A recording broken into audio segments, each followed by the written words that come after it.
Hello, my name is Hakon, and welcome back, all you fabulous fighting fantasy aficionados, for a fighting fantasy special episode today.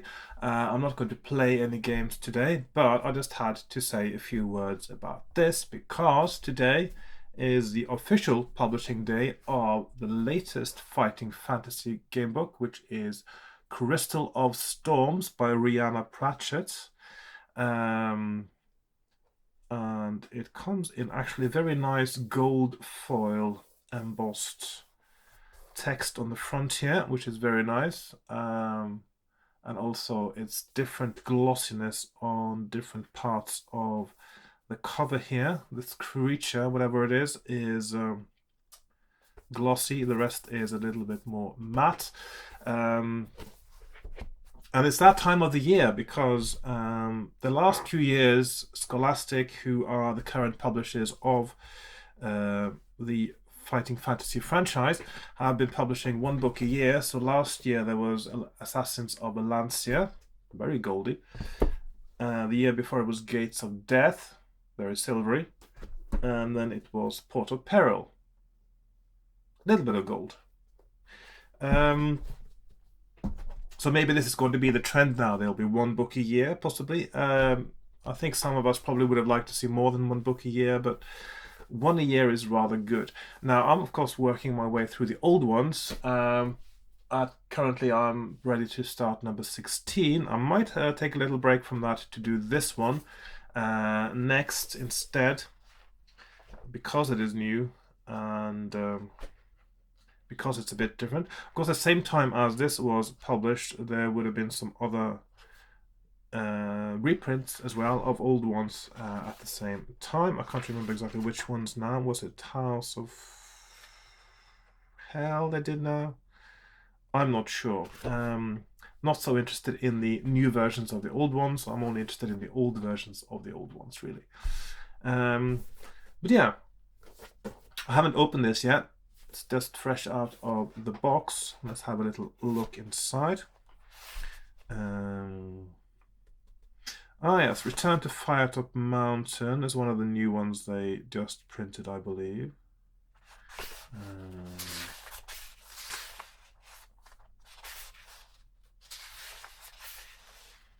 Let's see, a lot of standard things. Okay, so the rules are at the back now, not the front. And this is in the world called Pangaria, apparently.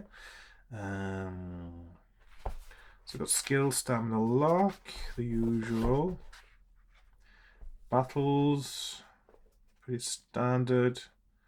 Using luck.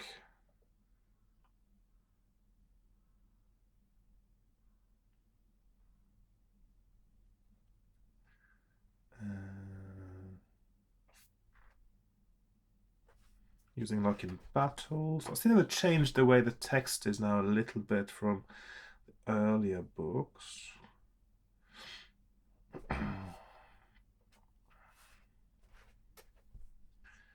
Equipment. No provisions, no potions. Adventure sheet. Looking almost cyber, sort of steampunky kind of thing with cogwheels. Okay. Adventure sheet, an extra one.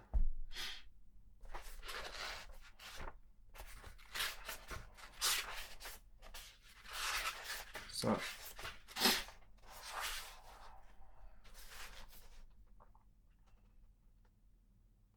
yeah, it looks alright just initially, but of course it all hinges on how the actual gaming experience is of this book and how it is written.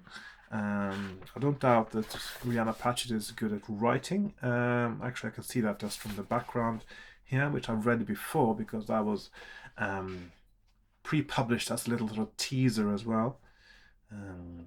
The Tempest Children of Pangara, god of the wind, have long reigned over the waters between Alancia and Kul. So this is part of the Titan world. And Many who sought to cross the perilous ocean of tempests have lost their lives to the raging storms or the terrifying sea creatures that dwell there. But deep within Zephyrus, largest of all the tempests, where the air is sweet and calm, lies the floating archipelago of Pangaria. The 5 islands of Cirrus, Altus, Cumulus, Incus, and Asperitas surround a 6th small island known as Nimbus. So all different kinds of cloud types, by the way. I'm not sure about Asperitas and Incus, but I know that Cirrus, Altus, Alticum, Cumulus, and Nimbus are different kinds of cloud. So maybe Incus and Asperitas is as well. I don't know those ones. You were born and raised in Pangaria, but whilst many of your friends have opted to join the working communities of their home isles, such as Cloudkin, farming on the water island of Altos, or wrangling the magical yet tasty fauna of Cirrus, you dreamed bigger. You didn't want to settle for just one island. You wanted to see it all, and so you decided to join the Skywatch, the guardians of peace within the whole of Pangaria. But your beloved home has a lot of peace to go round, and your first few weeks in the Skywatch have been a rather dull parade of lost pets and mediating petty squabbles regarding overgrown shrubs. Your heart cries out for adventure. Well, careful what you wish for. Or as they say in West Wing one time, when the gods want to punish us, they answer our prayers. And then one fine morning an urgent message arrives at your watch house, summoning all the Skywatch to an emergency meeting in the citadel on Nimbus. It seems that adventurer has finally listened and answered your plea. Full of nervous excitement, your entire watch house boards the local flyer, one of the small airships that transport Pangarians between islands. No one seems to know the purpose of the meeting, but it is bound to be something quite extraordinary for the entire Skywatch to be summoned. You've only been to the Citadel once, when you were sworn into the Skywatch, and it still holds newness and excitement for you. Stretching, you lean your head out of the flyer window and crane your neck in order to get the first glimpse of the towering spires and sculpted ramparts of the Citadel, the home of Pangaria's lawmakers, diplomats, and island officials. The flyer's goblin pilot warily reminds you to keep all limbs inside the ship, lest you lose something essential. That's quite funny. Although you've heard tell that there are tribes of goblins out in the world who are aggressive towards humans and other species, the goblins of Pangaria are largely friendly. Most importantly, they developed the technomancy, a blend of elemental magic and engineering that keeps Pangaria airborne. You're just about to disembark and take your first steps onto Nimbus when your commander, Captain Halleck, looks aghast. "By Zephyrus's breath," he exclaims, looking directly at you. "I've forgotten my hovers. Can't be seen in the Citadel without those. Please retrieve them from the watchhouse, recruit." He pats at his pockets, searching for something. "Bring my coin bag, too." You nod. As the newest member of your watchhouse, you don't really have a choice.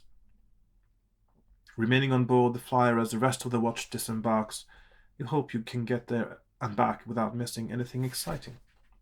Seeing your frustration, the flyer's pilot softens and cranks up the craft to its top speed and brings you right up to the watchhouse door. You rush inside and soon return, clutching the small leather purse, jingling with coins and carrying Halleck's hovers.